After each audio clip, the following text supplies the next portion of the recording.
The morning of the first anniversary, Adrian Cole stood alone inside the small chapel and stared at the cross above the altar without blinking.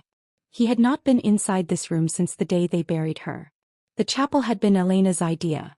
A simple, quiet place built onto the side of the children's hospital his company had funded, where sick kids could sit and think and breathe without the smell of medicine following them. She had designed every detail herself. The wooden pews. The wide windows that let in morning light. The small garden visible through the glass where children in hospital gowns sometimes walked with nurses. Elena had called it a room for people who needed hope more than answers. She had died 7 months after the chapel was finished. For 12 months, Adrian had avoided it completely.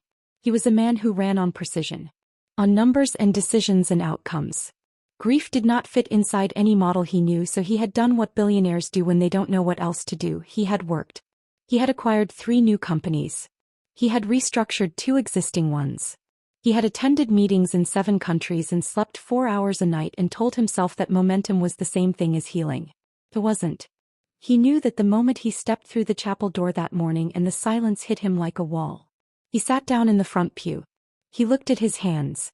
And for the first time in a year, Adrian Cole prayed, not the polished kind he had learned as a child, not the careful words that sounded right in front of others. Just raw, uneven words that barely made sense even to him. God, if you still have a purpose for me, let me be the answer to someone's prayer today. He sat there for another minute. Then he stood up, straightened his jacket, and walked back into a world that had no idea he had just said the most honest thing he'd spoken in a year. He had no idea that within the hour, everything was going to change. He hadn't planned to stop at the grocery store. His driver had taken a different route to avoid traffic. And Adrian had spotted the small neighborhood market on the corner and told the man to pull over. He didn't need anything. He just hadn't wanted to go straight to the office that morning and sit behind his desk and pretend to concentrate. He was standing in the cereal aisle when he heard the commotion at the front of the store. 2 security guards were pulling a teenage boy toward the exit, and not gently. The boy was thin, too thin for his age, wearing a faded gray hoodie and work boots that had seen at least 2 winters too many. His face was tight with something between panic and forced calm, the kind of look a person wore when they had already decided that fighting back would only make things worse. People stopped to watch. An older woman shook her head. A man in a business suit muttered something under his breath. The store manager stood near the register with his arms folded and a hard look on his face, the kind reserved for people he had already decided were guilty. Then Adrian heard the screaming. It was high and desperate and completely heartbroken. The sound of a child who believed something terrible was about to happen and had no power to stop it. He moved toward the front of the store and saw her. A little girl, maybe 6 years old, clutching the teenager's arm with both hands, her entire body trembling. Please don't take my brother. Please. My baby sister hasn't eaten since yesterday. Nobody moved. The guards kept pulling. The manager said something about pressing charges. The boy, the brother, kept saying quietly, almost robotically, "It's okay, Lily. Let go. It's okay," even though nothing about the situation was okay at all. Adrian stood very still for a moment. Then he walked to the front of the store. He paid for the formula without making a speech about it. He asked the manager to call off the guards. The manager started to object, and Adrian handed him a business card and looked at him the way men with leverage look at men without it, and the manager stopped objecting. The police hadn't arrived yet. A call had been made, but the officers were still minutes away. Adrian used those minutes. He crouched down to the little girl's level first. Her name was Lily. She had dried tears on her face and a small cut on her chin that looked like it had happened a few days ago and hadn't been properly cleaned. She was holding a stuffed rabbit missing one eye. Adrian asked her if she was okay. She nodded, but her lip was shaking. Then he stood and looked at the boy. "What's your name?" "Noah." "How old are you, Noah?" 17. Adrian looked at him for a moment. Not at his clothes or his age or the 4 cans of formula sitting in the security guard's hands. He looked at his eyes. They were steady in the way eyes got steady when a person had been carrying weight for so long that panic had simply stopped being an option. "Why didn't you ask for help?" Adrian said. "Instead of taking it?" Noah didn't answer that. Instead, he looked down at his sister and then back up at Adrian with an expression that was somehow both desperate and exhausted at the same time. "Sir, I need to ask you something." His voice was low, controlled. "Before the police come." Before anything else happens, can you please go check on my sisters? There are two of them. The baby, she was sick last night and I didn't want to leave but I had to. Anne. He stopped. Pressed his jaw together. Please. Just check on them. He pressed a folded piece of paper into Adrian's hand. An address written in pencil. The handwriting of someone who had written it fast in case he never got another chance. Adrian looked at the address. Then at Noah. Then at Lily, who was still holding her rabbit and watching him with the enormous, unblinking trust that only small children and people who have run out of options can manage. He told the officers, who arrived 3 minutes later, that he would take personal responsibility for the situation and that they should hold off on processing the boy until he had made a call. The officers looked at his name, then at each other, then agreed to give him an hour. Adrian walked back to his car and told his driver the address on the paper. The building was 4 stories of crumbling brick on a street that the city had clearly decided was not worth maintaining. 2 of the exterior lights were broken. The elevator was out of service. Adrian climbed 3 flights of stairs with loose carpet and followed the numbers to apartment 3C. The door was unlocked. He pushed it open slowly and stood in the doorway for a moment, taking in the room without speaking. It was small. A kitchen that was also a living room that was also a bedroom for at least 2 people, based on the blankets folded on the couch and the sleeping mat rolled up against the wall. There was no television.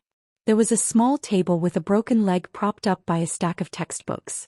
There were children's drawings taped to the wall near the window, careful, colorful drawings of houses and flowers and a family of 4 people holding hands. The electricity was off. A girl of about 7 was standing at the kitchen counter, trying to warm a baby bottle over a candle stub. She spun around when she heard Adrian come in, and every muscle in her body went rigid with fear. I'm not going to hurt you, Adrian said immediately, crouching down so he wasn't towering over her. My name is Adrian. Your brother Noah sent me. Soge. He asked me to check on you. The girl, whose name he would learn was Grace, stared at him for a very long time. Then her shoulders dropped about 2 inches and she pointed at the small crib against the far wall.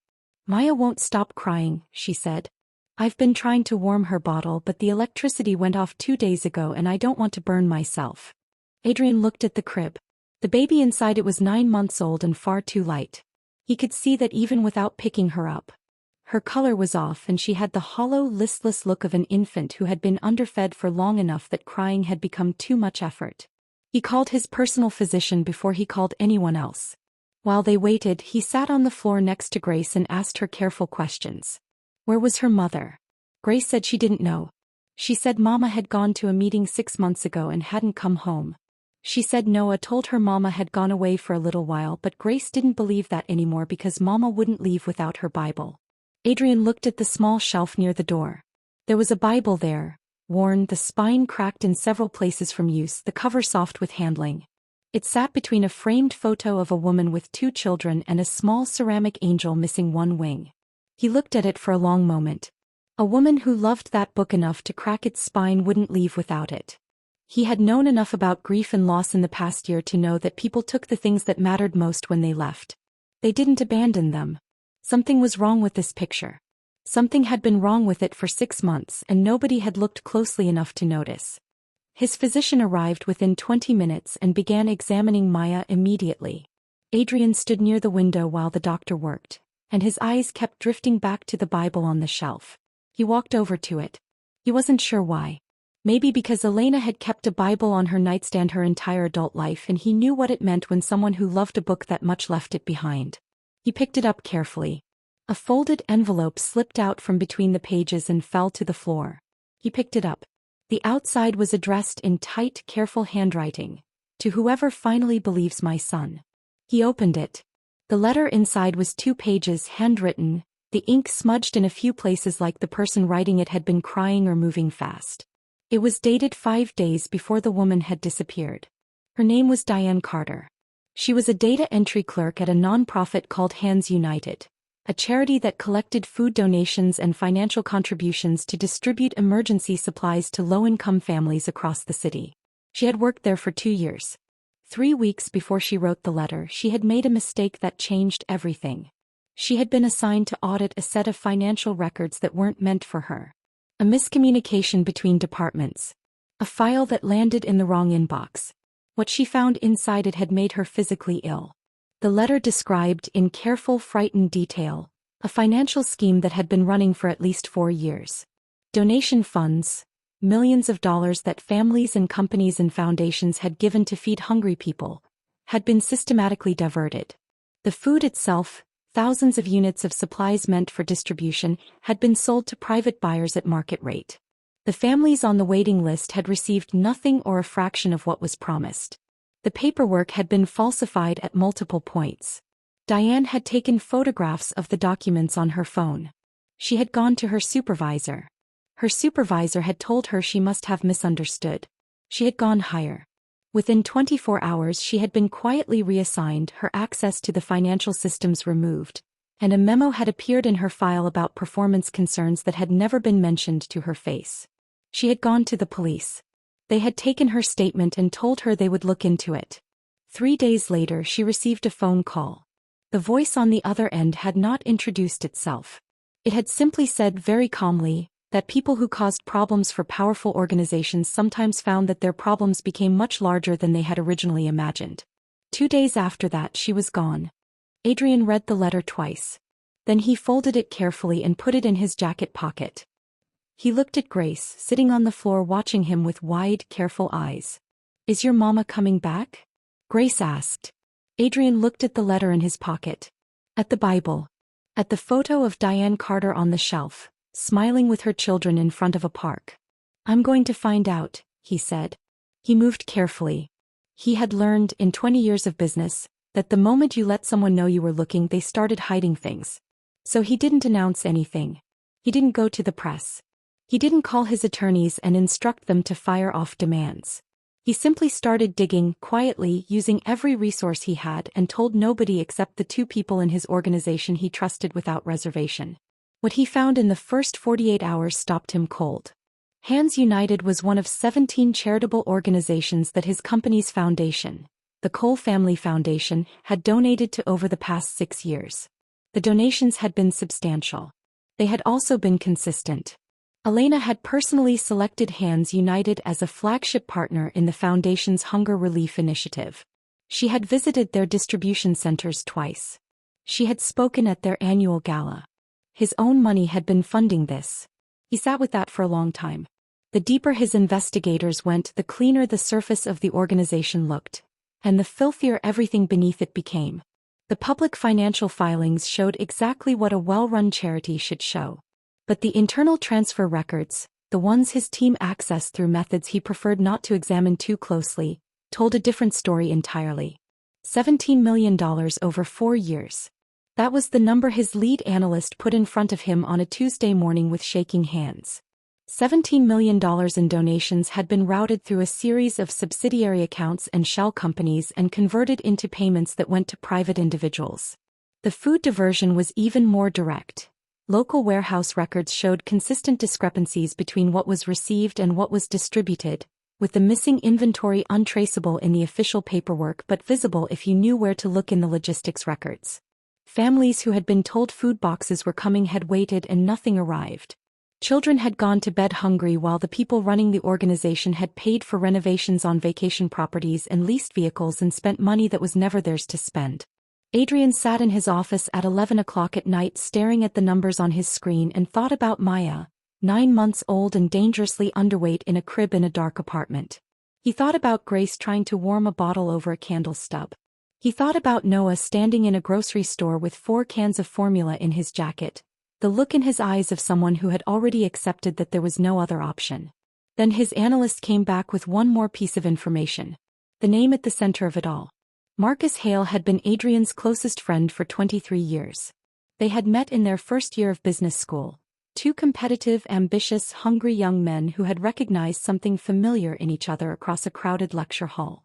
They had stayed up too many nights arguing about economics and strategy and what kind of men they wanted to become. They had been in each other's weddings.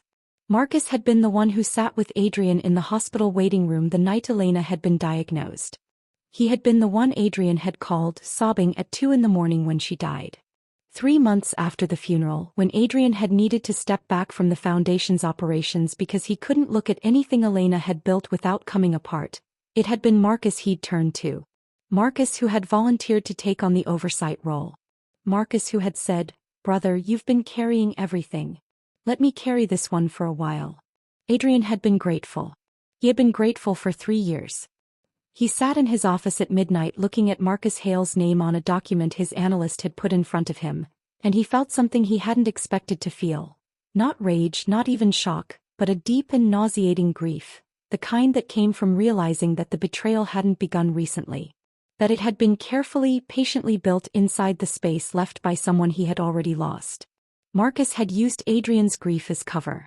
While Adrian had been too destroyed to pay close attention, Marcus had restructured the Foundation's oversight processes in ways that gave him singular authority over fund transfers.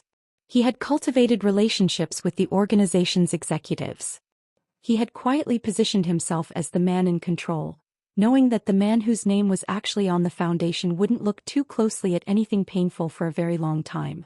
He had counted on Adrian's grief. He had been right.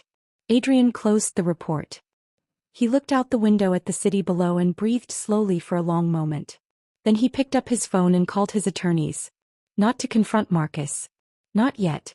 He needed something first. He needed the kind of evidence that didn't just make a strong case. He needed the kind that left no exit. He thought about Diane Carter. A woman who had walked into the wrong file and walked out with knowledge powerful enough to get her killed. Or hidden. He thought about what she had written at the end of her letter. The last line, written in slightly different ink as if she had come back to add it after. "If you found this and you have enough to fight them, please don't wait. My children can't wait much longer." Adrian stood up. He wasn't going to wait. The call came at 6:40 in the morning, 11 days after Adrian had started his investigation. He was already at his desk. He had barely slept in a week. The number was blocked. "Mr. Cole." A woman's voice. Careful and quiet and clearly accustomed to being careful and quiet. "I've been watching what you've been doing. I need you to know something before you go any further." He said nothing. He waited. "I'm alive," the voice said. Adrian's hand tightened on the phone. "My name is Diane Carter. I know what you found in my apartment. I know about my letter. And I know you've been digging into Hands United for almost 2 weeks now. Pause. I also know that you don't have quite enough yet. But I do." She had not run. That was the first thing she told him. She had been placed, through a connection she refused to explain over an unsecured line, into a protective arrangement after the threatening phone call. She had spent 6 months doing what the people looking for her would never have expected. She had kept gathering evidence. She had contacts still inside the organization. People who were afraid but not complicit. She had used them carefully, slowly, in ways that would never be traced back to them. She had a second drive. Not the one the people chasing her knew about. Not the one they had found and destroyed in the weeks after she disappeared. A second drive that she had been quietly adding to for months. "How much do you have?" Adrian asked. "Enough to put every person involved away for a very long time," she said. "Bank transfers. Internal memos. Warehouse records with the real numbers. And 3 recorded conversations between the executives." "And Marcus Hale?" The pause was very brief. "Especially Marcus Hale." Adrian looked out the window. The city was waking up below him. The light was coming in gray and flat and ordinary, the kind of morning that looked like any other morning from the outside. "You've stayed away from your children for 6 months, he said. "Not a question. Every day." Her voice was very controlled. "Every single day I have thought about nothing else. But if I had come back too early, if I had surfaced before the evidence was complete, they would have found me. And my children would have had no mother and no case." Adrian thought about Grace on the floor of the apartment, trying to warm a bottle over a candle. He thought about Maya. He thought about Noah in a grocery store with formula in his jacket. "What do you need from me?" he said. "Resources. Legal protection. And someone powerful enough that when this hits, it doesn't get buried again." "I can do that," Adrian said. "I know," Diane said. "That's why I called you." It took another 3 weeks to build the case the right way, the way that wouldn't collapse under a good defense attorney, the way that covered every angle and left every involved party with no room to negotiate their way out. Adrian's legal team worked alongside federal investigators who had been quietly alerted through channels that made it impossible for anyone at Hands United to receive an advance warning. Marcus Hale was arrested on a Wednesday morning as he was walking into a breakfast meeting at a restaurant he had frequented for years. He was in a good suit. He had a coffee in his hand. He looked exactly like a man who believed the day was going to be ordinary. It was not ordinary. 14 other individuals were arrested in a coordinated operation across 3 states that same morning. The charity's accounts were frozen. The warehouses were seized. Federal agents arrived at the organization's headquarters with warrants before the first employees had even finished logging into their computers. $17 million in diverted funds was traced, frozen, and placed under federal control pending recovery proceedings. The arrests led every major news outlet by noon. Adrian watched the coverage from his office without satisfaction. He had expected to feel something clean when it happened. Relief, maybe, or the particular quiet that came when something wrong was finally corrected. Instead, he felt heavy and tired and sad in a way that had nothing to do with winning. He thought about 23 years. About the hospital waiting room. About a man who had said, "Let me carry this one," and meant something entirely different by it than Adrian had understood. He stayed at the window until his phone rang. It was the social worker who had been managing the Carter children's placement. "Mr. Cole," she said. "I think you're going to want to be here for this." The reunion didn't happen in a courthouse or a government office or any of the official places where things like this were supposed to take place. It happened in the social worker's office on the ground floor of a building that smelled like coffee and copy paper, with fluorescent lights and plastic chairs and a small window that looked out onto a parking structure. Adrian stood in the doorway. He saw Diane Carter walk in, thinner than her photograph, her hair shorter, moving with the careful deliberateness of someone who had been in survival mode for so long that she had forgotten how to move without purpose. She stopped in the middle of the room. Then Grace came through the second door. She stopped too. For a moment neither of them moved and the room was completely silent. Then Grace said, "Mama," in a voice so small it was almost not a sound at all. And Diane dropped to her knees and Grace ran and the room ceased to exist for anything else. Noah came in a minute later. He stood in the doorway and looked at his mother on the floor with his sister in her arms, and his face did something it clearly hadn't done in a very long time. It broke open. Just for a moment. Just long enough for everything he had been holding together by sheer force of will for 6 months to come undone. Then Diane reached out her free arm and Noah crossed the room in 3 steps and the 3 of them held on to each other in the middle of a room with fluorescent lights and plastic chairs, and Adrian turned away because some moments were not meant to be witnessed by anyone except the people living them. He walked outside. He stood in the parking structure and breathed. He didn't know when he had started crying. He became aware of it the way you became aware of rain, gradually and then all at once. He drove to the chapel that evening. He didn't plan to. His driver took the route that passed the children's hospital, the same route they had taken that morning 11 days earlier when everything had started. And when the driver slowed at the intersection, Adrian said quietly, "Pull over here. I'll walk the rest." The chapel was empty at that hour. The evening light came in through the wide windows at a low angle, falling across the wooden pews in long warm lines. The garden outside was still. A nurse walked through it in the distance, her scrubs pale blue in the fading light, hands folded in front of her. Adrian sat down in the same pew he had sat in that morning. He had walked in that morning with a year's worth of accumulated emptiness.